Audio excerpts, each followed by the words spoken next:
لڑکے بھی روتے ہیں جب گھریلو مسائل بہت زیادہ ہو جاتے ہیں،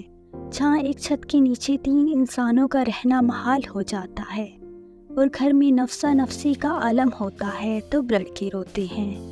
جب کسی سے حد سے زیادہ محبت ہو، انہی کے ساتھ ساری زندگی گزارنے کا سوچا ہو اور وہ ان کے ہاتھوں میں ہی دم توڑ دے، تب لڑکے روتے ہیں۔ جب دنیا جہاں ہی ماں ہو، اس کی ماں سے ہر چیز شروع ہو کر ماں پر ہی ختم ہو،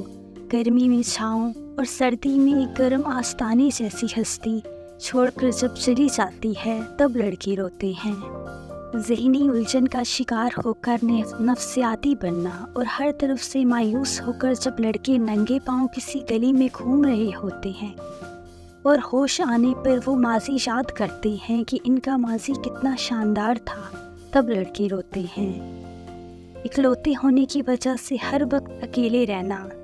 سب ساتھ چلنے والے منافق اور موقع پرست ہوں، ایسے میں جب ان پر ایسے لوگوں کی حقیقت آشکار ہوتی ہے، تب لڑکے روتے ہیں۔